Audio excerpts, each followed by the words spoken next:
jenis yang pertama, nifakul akbar, nifak yang besar, maka ini mengeluarkan dari Islam dan menyebabkan seseorang kekal di dalam neraka untuk selama-lamanya, bahkan fid darkil asfali minan nar, di keraknya api neraka yang paling dalam.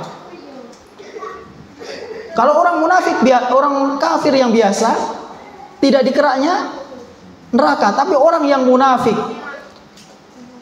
akan berada di keraknya api neraka, yang mana kita tahu bahwasanya dalamnya neraka 70 tahun batu dilemparkan ke dalam neraka baru sampai kepada dasarnya. Ini berbicara tentang kondisi kehidupan di dalam neraka. Belum kita berbicara tentang kondisi fisik mereka, jenis-jenis azab yang Allah sediakan untuk mereka. Bahkan dirsul kafir au nabul kafir mislu Uhud, gigi taringnya orang kafir sebesar gunung Uhud, seperti besarnya gunung Uhud.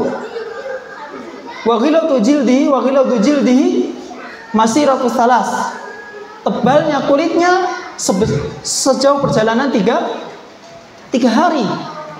Kulit kita tebal nggak ada perjalanan ya, karena tipis.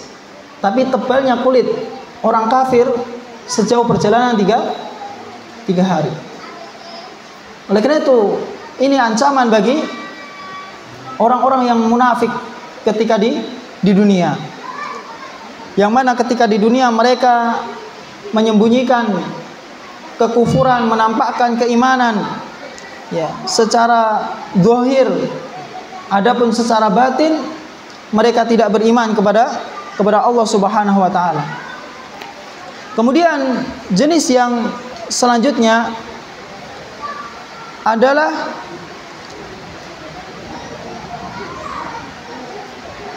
macam-macam dari jenis yang pertama tadi, seperti seseorang menampakkan keislaman dan membenci atau mendustakan apa yang datang dari Allah Subhanahu wa taala. Jadi ini salah satu bentuk dari jenis yang pertama, yaitu seseorang menampakkan keislaman sedangkan dia mendustakan apa yang datang dari perintah Allah Subhanahu wa taala, atau dia mendustakan Rasulullah sallallahu alaihi wasallam. Ya.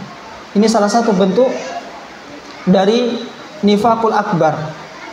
Atau dia istihza, memperolok-olok agamanya Rasulullah sallallahu alaihi wasallam.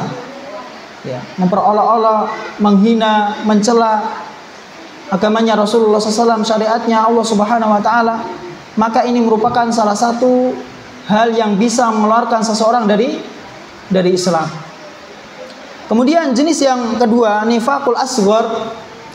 Nifak ini berkaitan tentang nifak amali, secara amalan saja, tidak secara keyakinan. Seperti apa misalnya?